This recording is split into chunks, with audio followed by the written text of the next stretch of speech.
অনেক সময় আমরা দেখি যে কোনো অপরাধীকে খুব প্রহার করা হচ্ছে, আর তার ফলে তার শরীরে অনেক ক্ষয়ক্ষতির সৃষ্টি হয়েছে, যেগুলো হয়তো চিকিৎসা করে সারানো যাবে না। সেই আঘাতে যতই মলম লাগানো হোক বা ব্যান্ডেজ করে দেওয়া হোক, কোনো আরাম পাওয়া হয়তো যায় না। আমাদের কি এইরকমভাবে কাউকে ব্যথা দেওয়া উচিত? আপনার কি মনে হয়?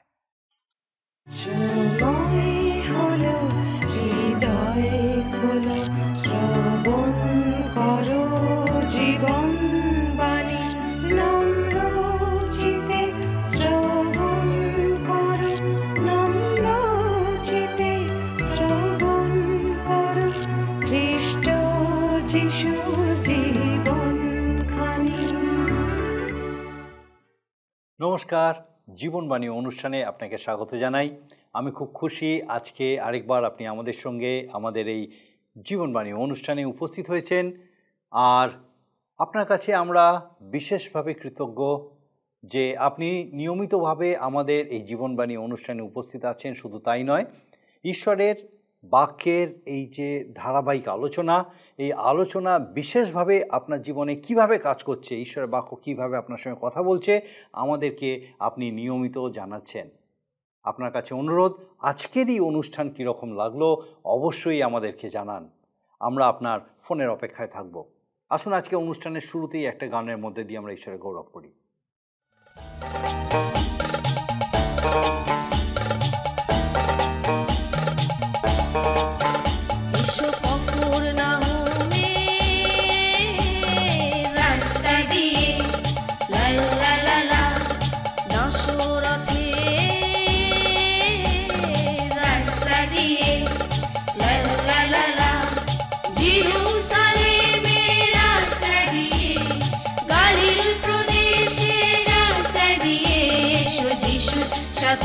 চলি যিশুর সাথে, এসো যিশুর সাথে চলি যিশুর সাথে। লাহা লাহা আল্লাহ রে লাহা লাহা, আল্লাহ রে লাহা লাহা, আল্লাহ রে লাহা লাহা।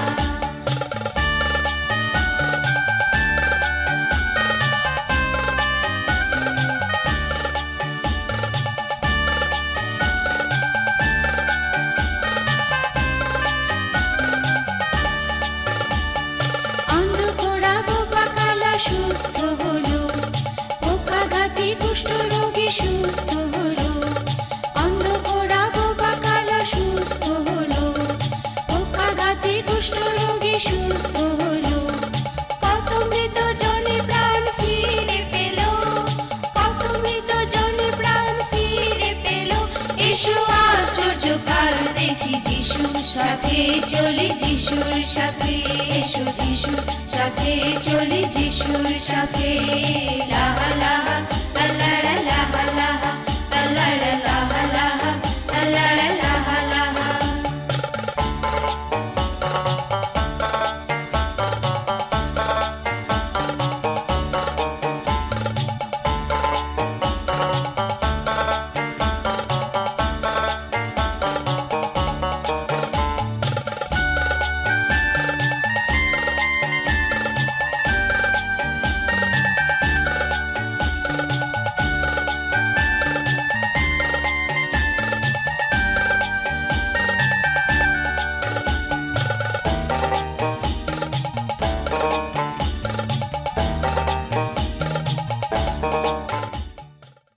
পবিত্র বাইবেলের পুরাতন নিয়মের একটি বিশেষ অংশ হচ্ছে ভাববাণীমূলক পুস্তকগুলি। এই বিভাগের প্রথমেই আমরা যিশাইয় ভাববাদীর পুস্তকটি পেয়ে থাকি। আর আমাদের গত পর্ব থেকে আমরা ধারাবাহিকভাবে এই যিশাইয় পুস্তকের অধ্যয়ন শুরু করেছি। এই পুস্তকের শুরুতেই আমরা দেখি যে ঈশ্বরের বিচার সভায় তিনি জিহুদা জাতির বিরুদ্ধে অভিযোগ করছেন। তিনি অত্যন্ত রূঢ়ভাবে তাদের সম্বোধন করে বলছেন যে তারা পাপিষ্ঠ জাতি, অপরাধে ভারগ্রস্ত লোক, দুষ্কর্মকারীদের বংশ, নষ্টাচারী সন্তানগণ, আর সবথেকে বড় কথা হলো তারা সদাপ্রভুকে ত্যাগ করেছে। ঈশ্বর ইসরায়েল জাতিকে বললেন যে তাদের মাথার তালু থেকে পায়ের পাতা পর্যন্ত অসুস্থ হয়ে পড়েছে। ক্রমাগত প্রহারিত হতে হতে তাদের সর্বাঙ্গ শরীরে ব্যথা হয়ে গেছে। তাদের সমস্ত নগরগুলি অগ্নিদগ্ধ এবং দেশ ধ্বংসস্থানে পরিণত হয়ে গেছে। কিন্তু তাদের এত মন্দ অবস্থাতেও ঈশ্বর ধৈর্যচ্যুত হননি। যদি তিনি তাদের মধ্যে অবশিষ্ট বিশ্বস্ত কয়েকজনকে না রাখতেন, তাহলে তাদের অবস্থা হয়তো সদম ও গমোরার মতো হতো। সদাপ্রভু ঈশ্বর তাদের কাছে প্রকাশ করলেন যে তাদের আসল সমস্যা হচ্ছে তাদের আত্মিক ধর্মভ্রষ্টতা। ঈশ্বর তাদের বিরুদ্ধে তার অভিযোগ নির্দিষ্ট করে দিলেন। জিহুদিয়ার লোকেদের সব থেকে গর্বের বিষয় ছিল জেরুজালেম মন্দিরে তাদের বলিদান। কিন্তু সদাপ্রভু বললেন যে তাদের এই বলিদানগুলি নিছক নিয়ম পালনে দাঁড়িয়ে গেছে। তারা বাহ্যিকভাবে নিয়ম পালন করে যাচ্ছে, অথচ তাদের মন সদাপ্রভুর প্রতি বিশ্বস্ত নয়।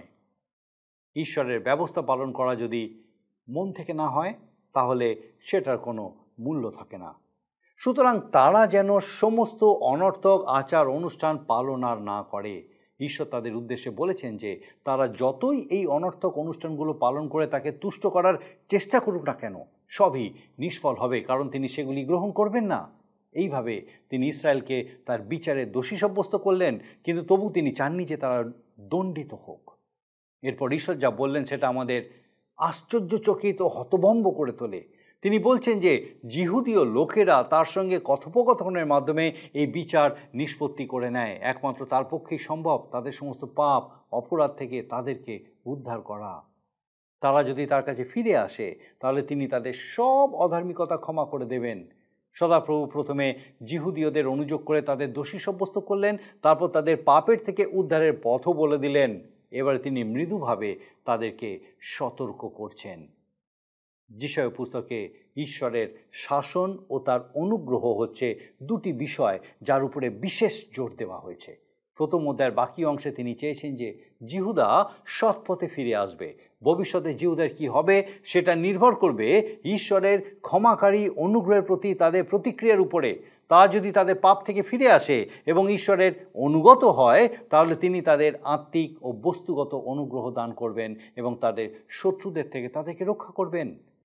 এই অধ্যায়ের শেষে সদাপ্রভু ঈশ্বর ব্যতি রেখে অন্য কিছুর আরাধনা করার বিষয়ে তাদেরকে সতর্ক করেছেন। আসুন আমরা আরও বিস্তারিতভাবে এই অংশগুলি অধ্যয়ন করি এবং দেখি যে আজকে ঈশ্বর তার এই জীবন্ত বাক্য দ্বারা কিভাবে আমাদের সঙ্গে কথা বলেন। প্রিয় বন্ধু, যিশাইয় ভাববাদী পুস্তক থেকে আলোচনা করছি। এই পুস্তকের আজকের 1 অধ্যায় 5 পদ থেকে আমরা দেখব। আমরা ভাববাদী দর্শন বিষয়ে আলোচনা শুরু করেছি। ঈশ্বরের দরবার বসেছে এবং ঈশ্বর বুঝিয়ে দিচ্ছেন যে কেন তার প্রিয় সন্তানেরা, তার প্রিয় প্রজা ইসরায়েল জাতিকে শাস্তি প্রদান করবেন না। ইসরায়েল জাতিকে দত্ত ঈশ্বরের ব্যবস্থা বাইবেলের পুরাতন নিয়মে দ্বিতীয় বিবরণ তার 21 অধ্যায় 18 থেকে 21 পদে আমরা পাই। খুবই কঠোর শাস্তির বিষয় সেখানে লেখা আছে। সন্তান প্রিয় হলেও যদি অবাধ্য হয়, শক্ত গ্রীব হয়, সমগ্র জাতিকে বিশুদ্ধ ও পবিত্র রাখার জন্য অবাধ্য সন্তানের প্রতি কঠোর ব্যবস্থা গ্রহণ করতে হবে। ইসরায়েল জাতি ঈশ্বরের বিচারের সম্মুখীন, কারণ তারা নৈতিক চরিত্র হারিয়েছে, অবাধ্য হয়েছে, বিদ্রোহী হয়েছে। সুতরাং তারা কি শাস্তি পাবে না? তাদের মন্দতার উৎপত্তি রাজপ্রাসাদে নয়, কিন্তু পবিত্র মন্দিরে, যাদের উপরে জাতির শুদ্ধতা পবিত্রতা রক্ষার ভার, তাদের মধ্যেই ওই মন্দতার শুরু।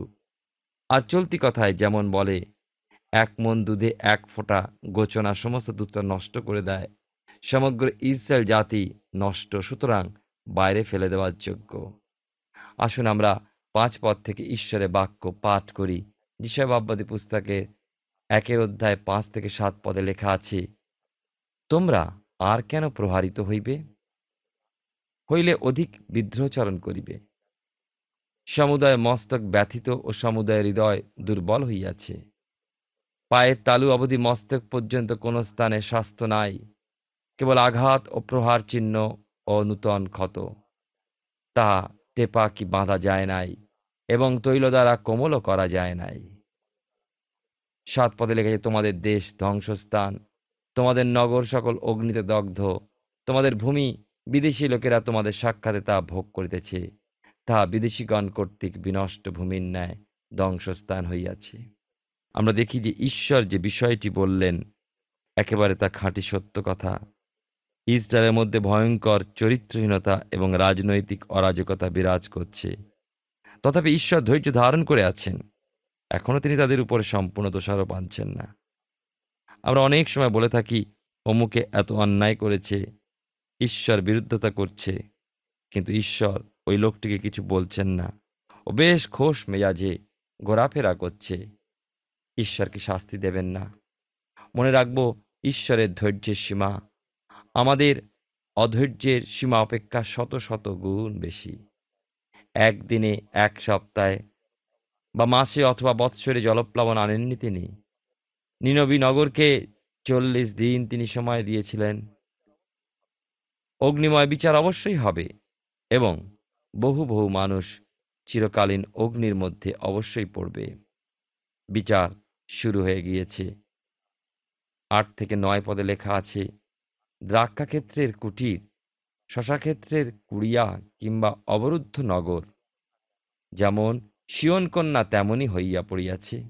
বাহিনীগণের সদাপ্রভু যদি আমাদের জন্য যৎকিঞ্চিৎ অবশিষ্ট না রাখিতেন, তবে আমরা সদমের সদৃশ্য হইতাম, গমরার তুল্য হইতাম।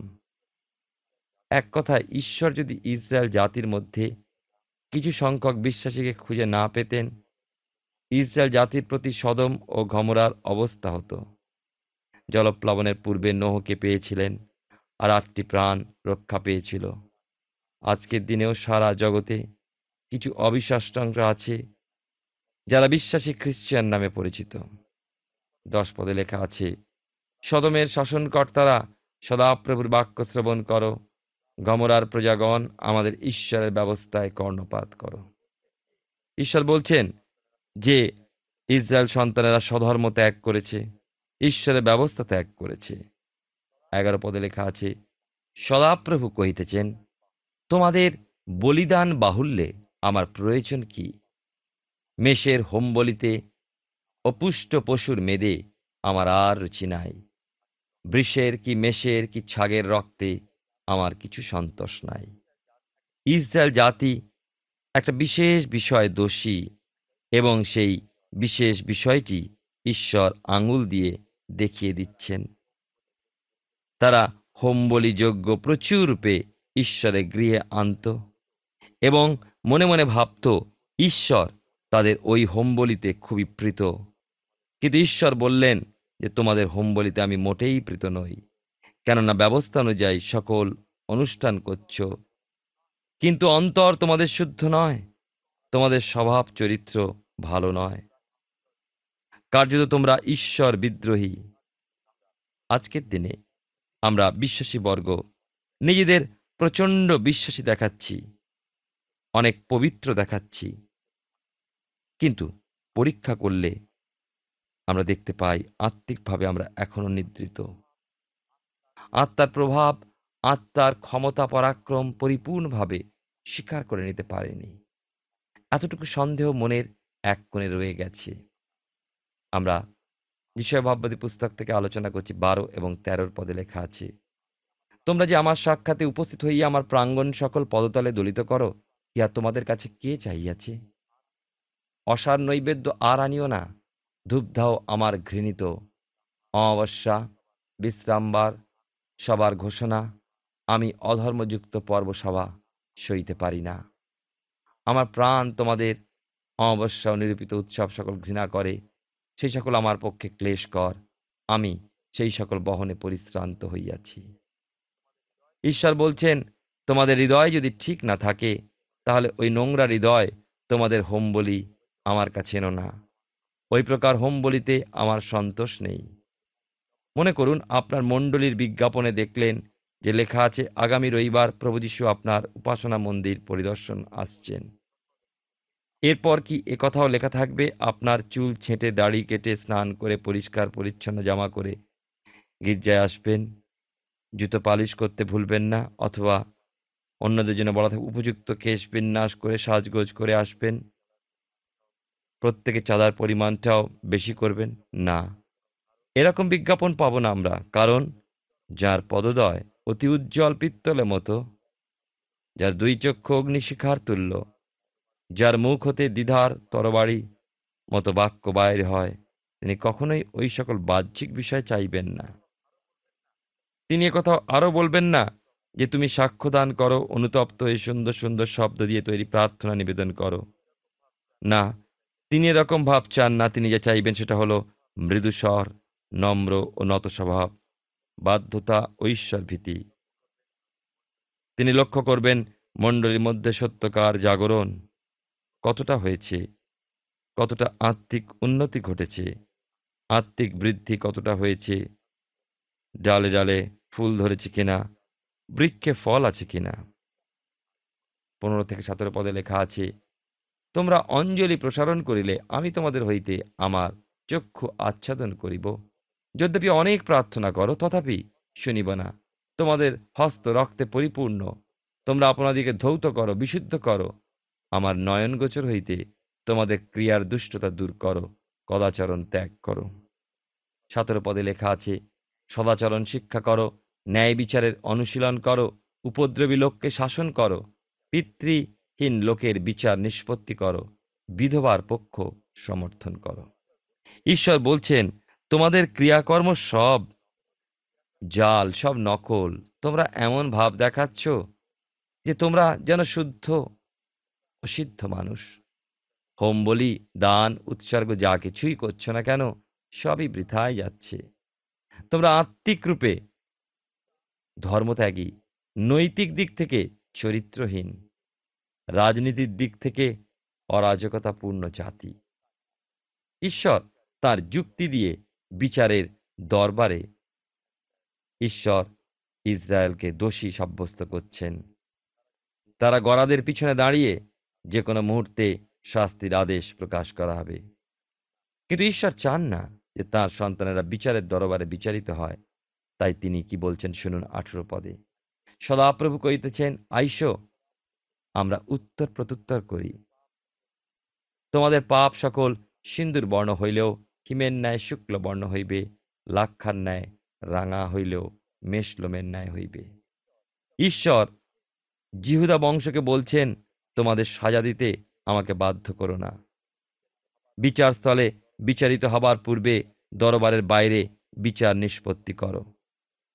মথিলিখিত সুসমাচারের 5 অধ্যায় 25 পদে লেখা আছে, তুমি যখন বিপক্ষের সঙ্গে পথে থাকো তখন তাহার সহিত শীঘ্র মিলন করিও, পাছে বিপক্ষ তোমাকে বিচারকর্তার হস্তে সমর্পণ করে আর তুমি কারাগারে নিক্ষিপ্ত হও।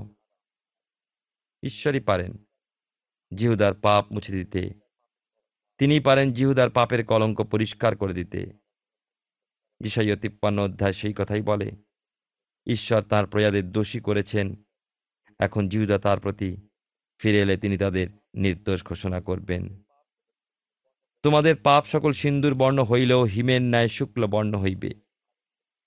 পাপ বলতেই আমাদের কালো রঙের কথা মনে পড়ে। লাল রং সব থেকে বড় পাকা, আবার মাটি পুড়লে লাল হয়, লোহা পুড়লে লাল হয়, আগুনের আঁচে সব লাল হয়, পাপের আগুনেও পুড়ে লাল হয়। ঈশ্বর বলছেন, আমার কাছে এসো, আমরা যুক্তি তর্কের মধ্যে দিয়ে বিচার নিষ্পত্তি করি। ইয়োবের পুস্তকের 23 অধ্যায় 6-7 পদে দেখি, ইয়োব তার কষ্ট ও যাতনার জন্য ঈশ্বরের সাথে উত্তর প্রত্যুত্তর করার বাসনা প্রকাশ করছেন। পাপের লাল দাগ তোলবার জন্য এমন এক রাসায়নিক দ্রব্যের প্রয়োজন আছে যা ওই দাগ মিটিয়ে দিতে পারে। এমন একজনের প্রয়োজন আছে যিনি ওই দাগ মিটিয়ে দিতে পারেন। ঈশ্বর বলছেন, এসো, আমরা উত্তর প্রত্যুত্তর করি। তোমাদের পাপ সকল সিন্দুর বর্ণ হইলেও হিমের ন্যায় শুক্ল বর্ণ হইবে। গীতসংহিতা তার 51 অধ্যায় 7 পদ, এসব দ্বারা আমাকে মুক্ত পাপ করো, তাহাতে আমি শুচি হইব। আমাকে ধৌত করো, তাহাতে আমি হিম অপেক্ষা শুক্ল হইব। কে সে যে পাপ মোচন করতে পারেন? ইফিসীয় তার 1 অধ্যায় 7 পদে দেখি, যাহাতে আমরা তাহার রক্ত দ্বারা মুক্তি অর্থাৎ অপরাধ সকলের মোচন পাইয়াছি। হ্যাঁ, তিনি সেই সর্বশক্তিমান ঈশ্বরের একজাত পুত্র প্রভু যীশু খ্রিস্ট। 1 অধ্যায় 19 এবং 20 পদে লেখা আছে, তোমরা যদি সম্মত হও, আজ্ঞাবহ হও, তবে দেশের উত্তম উত্তম ফল ভোগ করিবে। কিন্তু যদি অসম্মত ও বিরুদ্ধচারী হও, তবে খড়গভুক্ত হইবে, কেননা সদাপ্রভুর মুখ এই কথা বলিয়াছে। যিশাইয় 1 অধ্যায় বাকি অংশটুকুতে ঈশ্বরের ঈশ্বরের অনুগ্রহ বিষয়ে বলা হয়েছে, এবং ঈশ্বর যিহুদি জাতিকে নিজের দিকে ফিরিয়ে আনার চেষ্টা করছেন, তাদের চেতনা দান করছেন। 24 থেকে 26 পদে দেখি, এই জন্য প্রভু বাহিনীগণের সদাপ্রভু ইসরায়েলের এক বীর আছেন। আহা, আমি আপন বিপক্ষদিগকে দণ্ড দিয়া শান্তি পাইব ও আমার শত্রুদিগকে প্রতিশোধ দিব, আর তোমার প্রতি আপন হস্ত ফিরাইব। খাড় দ্বারা তোমার খাদ উড়াইয়া দিব ও তোমার সমস্ত সীসা দূর করিব। আর পূর্বে যেমন ছিল তেমনি পুনর্বার তোমাকে বিচার কর্তৃগণ দিব। প্রথমে যেমন ছিল তেমনি মন্ত্রীগণ দিব। তৎপরে তুমি ধার্মিকতার পুরী সতী নগরী নামে আখ্যাত হইবে। জিহুদা রাজ্যের স্থায়িত্ব নির্ভর করছে তারা যদি ঈশ্বরের পথে থাকে, ঈশ্বরের নির্দেশ অনুসারে চলে, ঈশ্বরের বাধ্য হয়, তাহলেই যে দেশ ঈশ্বর তাদের দিয়েছেন সেই দেশে চিরস্থায়ীভাবে থাকতে পারবে।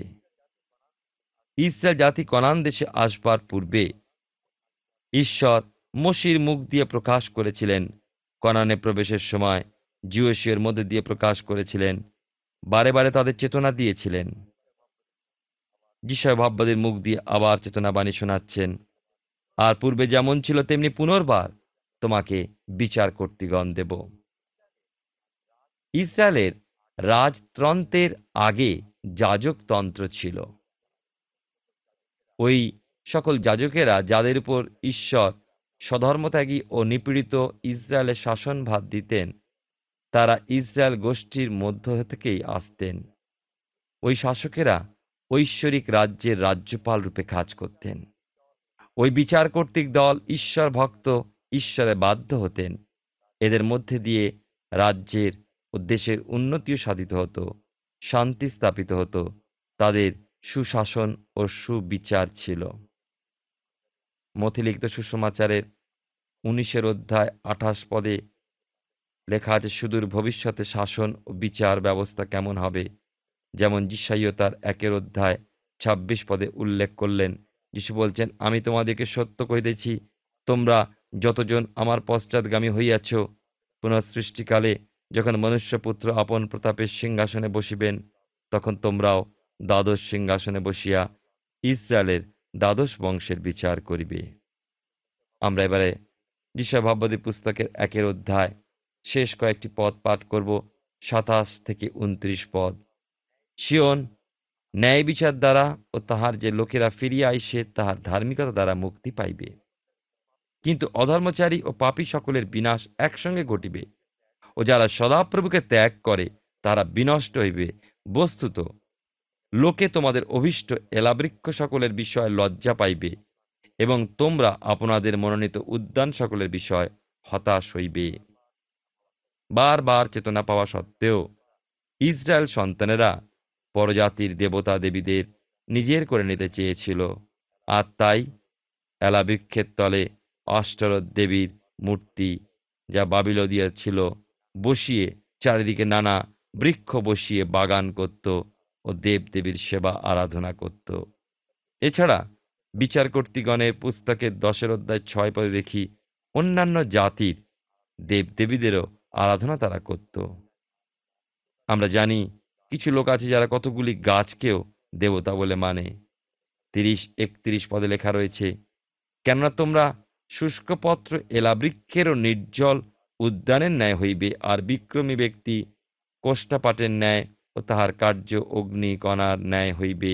উভয় একসঙ্গে প্রজ্বলিত হইবে, কেহ নির্বাণ করিবে না। ইসরায়েলের প্রতি এই যে চেতনাবাণী, এই চেতনা আজ আমাদেরও জন্য। তোমরা যে এলাবৃক্ষের তলে পূজা করছো, এই যে বাগান, পাতা ঝরে যাবে, গাছ শুকিয়ে যাবে, আর ছোট্ট অগ্নিফুলিঙ্গ থেকে আগুন লেগে সবই জ্বলে যাবে, ওই আগুন কেউ নিমাবে না। প্রিয় শ্রোতা বন্ধু, প্রিয় ভাই ও বোন, ইসরায়েল জাতির প্রতি সেই চেতনা বাণী, যা তাদেরকে স্মরণ করে দিয়েছিল, তাদেরকে দেখিয়ে দিয়েছিল তাদের জীবনের দুর্বলতা, তাদের জীবনের অবিশ্বাস, জাগতিকতা, সাংসারিকতা এবং ঈশ্বরবিহীন জীবন।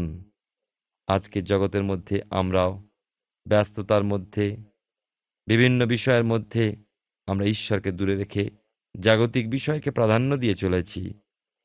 কিন্তু আমরা সাবধান হই, ঈশ্বরের বিচার আমাদের উপরে নেমে আসবে। কিন্তু তিনি মহান, তিনি প্রেমিক ঈশ্বর, তিনি চান না আমাদেরকে ধ্বংস করতে। তাই তো তিনি বলেছেন, তোমাদের পাপ সকল সিন্দুর বর্ণ হইলেও হিমের ন্যায় শুক্ল বর্ণ হইবে, লাক্ষার ন্যায় রাঙা হইলেও মেষলোমের ন্যায় হইবে। আমরা যিশাইয় পুস্তক থেকে ধারাবাহিকভাবে অধ্যয়ন করছি। আমার বিশ্বাস মহান ঈশ্বর বিশেষভাবে আজকে আপনার সঙ্গে কথা বলেছেন। একটি সময়ে পাপ অপরাধে জর্জরিত জিহুদি জাতি ভগ্নপ্রায় হয়ে পড়েছিল। ঈশ্বর তাদের বিষয়ে বলেছেন যে দেহরূপ দেশের বেদনা এতটাই শোচনীয় ছিল যে জায়গাটা টিপে দিলে বা ওষুধ দিয়ে বেঁধে দিলেও সেই ক্ষত নিরাময় হয় না। তাদের সারা দেশ ধ্বংসস্থান হয়ে গেছে, নগরগুলি আগুনে পুড়ে গেছে, কিন্তু তাও যে তাদের কিছু অবশিষ্ট ছিল তার একমাত্র কারণ হচ্ছে ঈশ্বরের অনুগ্রহ। ঈশ্বরের অনুগ্রহ, তার দয়া এতটাই গভীর যে জিহুদীয়দের এত পাপ অপরাধ সত্ত্বেও ঈশ্বর তাদের বলেছিলেন তিনি তাদের সমস্ত অধার্মিকতা, তাদের সমস্ত পাপ থেকে উদ্ধার করবেন যদি তারা তার কাছে ফিরে আসে। ঈশ্বরের এই বার্তা কেবল তৎকালীন পথভ্রষ্ট জিহুদীদের প্রতি ছিল না, তিনি আজও সেই কথা আমাদের উদ্দেশ্যেও বলছেন। আমরাও যদি আমাদের সমস্ত পাপ অপরাধ থেকে বিরত হই, প্রভু যীশু খ্রিস্টকে আমাদের প্রভু ত্রাণকর্তা রূপে গ্রহণ করি, তাহলে আমরা আবার তার আশীর্বাদে ভূষিত হব, তার সঙ্গে সম্মিলিত হব। তিনি আবার আমাদের সমস্ত সংকট, সমস্ত বিপর্যয় থেকে উদ্ধার করবেন। আমাদের পরবর্তী পর্বে আমরা দেখব শেষকালের বিষয়ে যিশাইয় ভাববাদী কি দর্শন পেয়েছিলেন এবং কিভাবে ঈশ্বর সেই বিষয়ের মধ্যে দিয়ে আমাদের সঙ্গে কথা বলেন। আসুন প্রার্থনায় যাব, আর আমি চাইব আপনি আমার সঙ্গে যোগ দিন। আসুন প্রার্থনা করি। পরম করুণাময় স্বর্গীয় পিতা, তোমার ধন্যবাদ দিই প্রভু, তুমি তোমার জীবন্ত বাক্য আমাদেরকে দিয়েছো যেন পিতা আমরা তোমার রব শুনতে পাই। ধন্যবাদ দিই আমাদের প্রত্যেক দর্শক বন্ধুর জন্য যে তারা আজকে বিশেষভাবে তোমার রব শুনতে সমর্থ হয়েছে। প্রার্থনা করি প্রভু, তোমার পবিত্র পরাক্রমে আমাদের সেই প্রত্যেক দর্শক বন্ধু, তাদের পরিবার পরিজন প্রত্যেককে তুমি সুস্থির রাখো, সুরক্ষিত রাখো, বিশেষ করে সুস্থ সবল রাখো। জানি না প্রভুগ হয়তো কে কীভাবে অসুস্থ আছেন এই মুহূর্তে, কিন্তু প্রার্থনা করি পিতা সেই অসুস্থতা যতই কঠিন হোক, যতই দুরারোগ্য হোক, যত যন্ত্রণাময় বা বেদনাময় হোক, প্রভু তুমি তাদেরকে আরোগ্যতা দিতে সমর্থ। স্বর্গীয় পিতা, যতজন এই বিশ্বাসে তোমার প্রতি স্থির আছে, তোমার দিকে দৃষ্টি স্থির রেখেছে, পিতাগো তোমার পবিত্র পরাক্রমে সেই বিশ্বাসের দান তাদেরকে তুমি পেতে সাহায্য করো, বিশ্বাসের উত্তর পেতে সাহায্য করো, তোমার আরোগ্যতা লাভে তাদের সেই অসুস্থ শরীরকে তোমার গৌরব করতে সাহায্য করো। স্বর্গীয় পিতা, সে প্রত্যেক দর্শক বন্ধু, সে প্রত্যেক পরিবার পরিজন, তাদের প্রত্যেককে প্রভু তোমার পবিত্র পরাক্রমে এইভাবেই সুস্থ রাখো, সুরক্ষিত রাখো, তোমাতে স্থির রাখো, বৃদ্ধি পেতে সাহায্য করো। তোমার যিশু নামে ভিক্ষা দয়া করে শ্রবণ গ্রহণ করো, আমেন। ঈশ্বর ধন্যবাদ দিই যে আরেকবার আমরা তার জীবন্ত বাক্যের দ্বারা তার কাছে আসার সুযোগ পেয়েছি। আমার বিশ্বাস আগামী দিনেও এইভাবে আপনি আমাদের সঙ্গে এই জীবনবাণী অনুষ্ঠানে অবশ্যই উপস্থিত থাকবেন, যখন এইভাবে ঈশ্বরের বাক্যের মধ্যে দিয়ে আমরা আরও বেশি করে ঈশ্বরের সান্নিধ্য উপলব্ধি করতে সমর্থ হব। ঈশ্বর আপনার মঙ্গল করুন। প্রিয় বন্ধু, আসুন আমরা আজকের প্রশ্ন উত্তরে আসি। গতকালের প্রশ্নের উত্তর অপশন ডি, ভাববাদী। আজকের প্রশ্ন, ইসরায়েলের রাজতন্ত্রের আগে কি ছিল? অপশন এ একনায়কতন্ত্র, বি গণতন্ত্র, সি যাজকতন্ত্র, ডি সমাজতন্ত্র। প্রিয় বন্ধু, এই প্রশ্নের উত্তর আগামীকাল সন্ধ্যা 6টার মধ্যে option A, B, C, D সহকারে আপনার নাম ও সম্পূর্ণ ঠিকানা সহ 9433497235 এই নম্বরে SMS বা হোয়াটসঅ্যাপে পাঠাবেন। যদি আপনার এই অনুষ্ঠান ভালো লেগে থাকে তাহলে এই নম্বরে একটি মিসড কল করুন, তাহলে আপনি পরের বারে বিজয়ী হতে পারেন।